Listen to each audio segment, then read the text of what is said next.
नमस्कार, चार का चक्रव्यूह में आपका स्वागत है। मैं हूं आपके साथ सबा शाहिद शेख। नेता हो या अपराधी, आतंकी हो या जिहादी, कौन किसके चक्रव्यूह में फंसा, इस शो में आपको विस्तार से बताएंगे।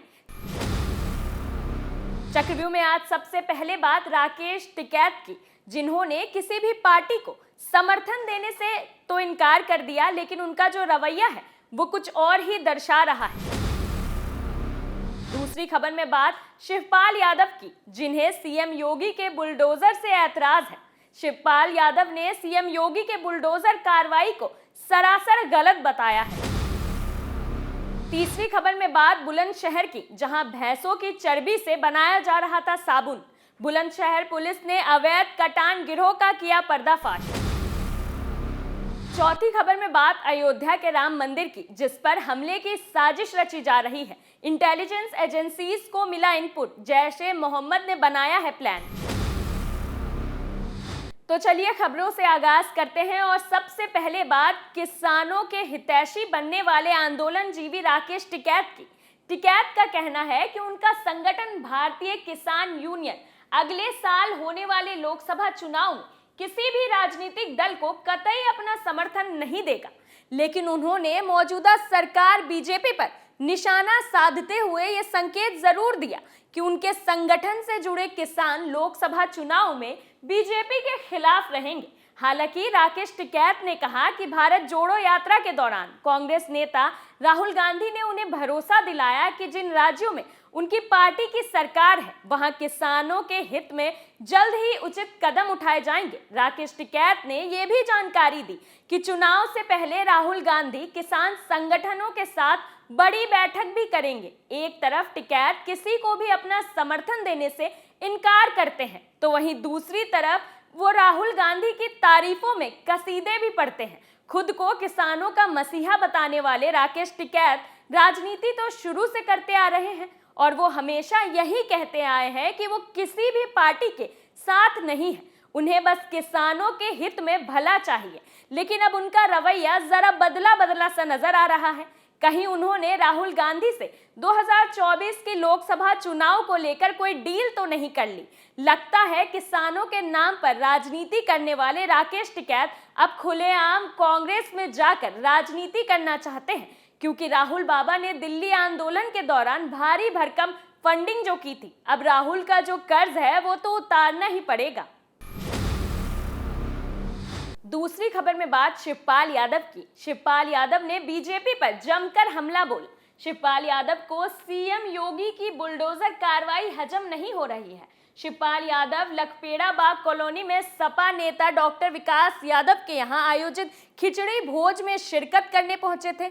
इस दौरान पत्रकारों से मुखातिब हुए शिवपाल यादव ने योगी सरकार पर जमकर हमला बोला। उन्होंने अपराधियों, माफियाओं की अवैध संपत्तियों पर चल रहे योगी के बुलडोजर को सरासर गलत बताया। शिवपाल यादव ने कहा कि सत्ता में हम लोग भी रहे हैं, हमने हमेशा विपक्ष को तरजीह दी, उनका सम्मान किया है। लोकतंत्र में एक सत्ता पक्ष होता है और एक विपक्ष होता है, यह संविधान का हिस्सा है।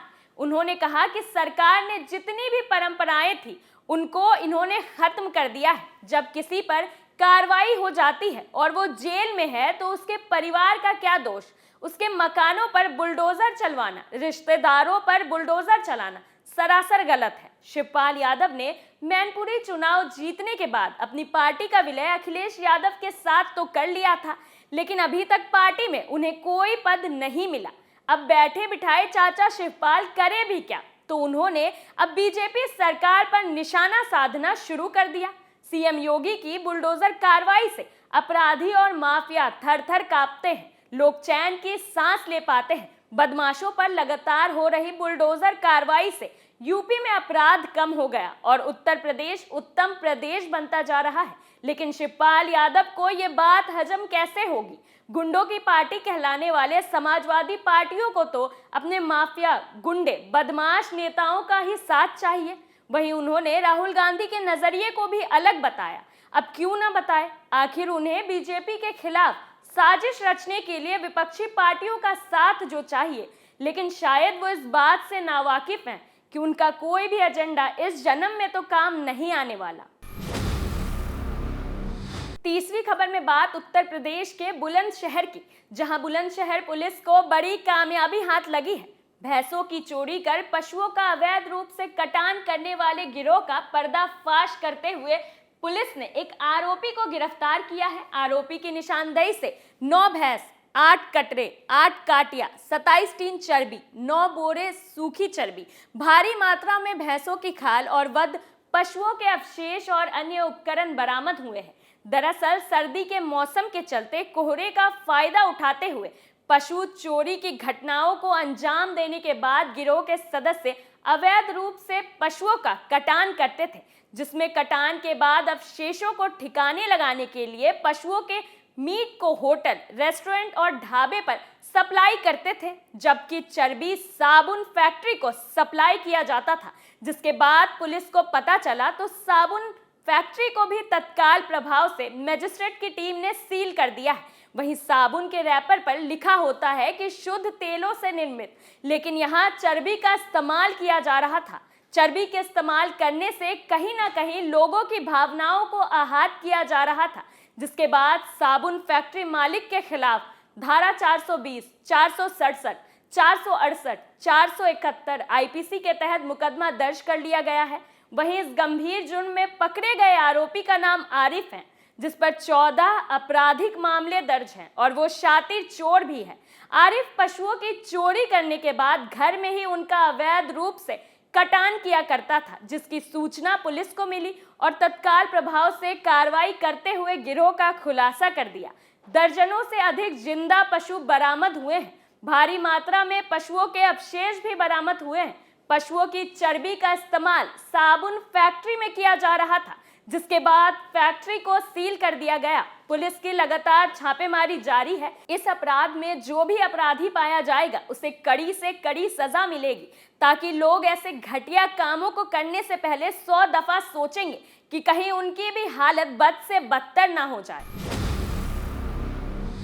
वहीं चौथी और आखिरी खबर में बात अयोध्या के राम मंदिर की। गणतंत्र दिवस के मौके पर देश की राजधानी दिल्ली समेत कई बड़ी शहरों पर बुरी नजर बनी हुई है। इंटेलिजेंस एजेंसियों को खुफिया जानकारी मिली है कि आतंकी अयोध्या में राम मंदिर को अपना निशाना बना सकते हैं। एजेंसी सूत्रों के मुताबिक राम मंदिर में सुसाइड बॉम्बर के जरिए हमला करने की साजिश रची जा रही है। दरअसल एजेंसियों को इनपुट मिला है कि अगले कुछ दिनों में पाकिस्तान का आतंकी संगठन जैश-ए-मोहम्मद राम मंदिर पर हमले करने का प्लान कर रहा है। इस हमले की साजिश रची गई है। नेपाल के रास्ते से भारत में सुसाइड स्क्वाड यानी आत्मघाती हमलावर का दस्ता भेजकर हमले का प्लान बनाया गया है।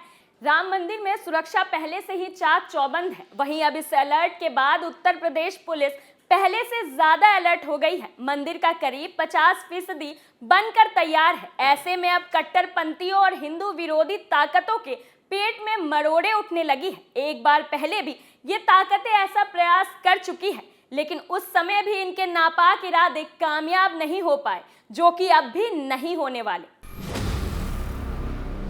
चक्रव्यूह में मेरे साथ आज के लिए इतना ही। कल फिर कौन किसके चंगुल में फंसेगा, नए मुद्दे के साथ फिर पेश होंगे और दिखाएंगे कई और सनसनीखेज खुलासे। तब तक के लिए देखते रहिए कैपिटल टीवी। नमस्कार।